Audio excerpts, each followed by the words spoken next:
অতীত হলেই পতিত নয়, নয়া হলেই পয়া নাই। বন্ধুরা, সবাইকে শুভেচ্ছা।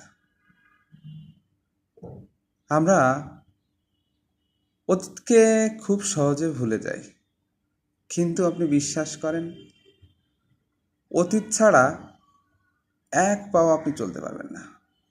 এটা সত্যি যে অতীতকে যদি আপনি বুকে লালন করেন, ধারণ করেন সবসময়, তাহলে হয়তো আপনি পিছিয়ে পড়বেন না। আগামীতে আপনার চলাফেরা, ভবিষ্যৎ পরিকল্পনা সব কিছুই বৃথা যেতে পারে।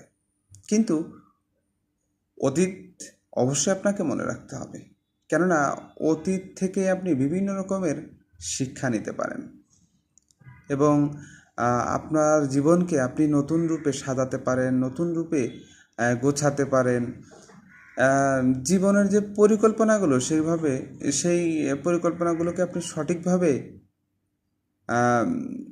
পরিকল্পনা করতে পারবেন। আর নতুন হলেই যে সেই জিনিস ভালো, সেই জিনিস ফ্রেশ, সেই জিনিসের ভিতরে কোনো ভেজাল নাই, সেই জিনিস শ্রেষ্ঠ জিনিস, এমনটা নয়। আসলে পুরান জিনিস বা পুরান ব্যক্তি বা পুরান যেই কালচারগুলো, সেগুলো অবশ্যই আপনাকে ভুলে গেলে চলবে না। কারণ একটা কথা আছে বাংলায় যে ওল্ড ইজ গোল্ড। আসলে পুরাতন মানুষদের কাছ থেকে, পুরাতন বিষয় জিনিসের কাছ থেকে আপনি যেই অভিজ্ঞতা, আপনি যেই উৎসাহ, উদ্দীপনা, সাহায্য সহযোগিতা পেয়েছেন, এটা আপনাকে ভুলে গেলে চলবে না।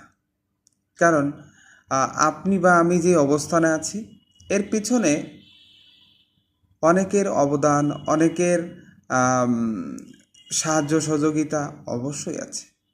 আমরা একা কখনোই কোনো কিছু করতে পারি না, কল্পনা করতে পারি না। কারণ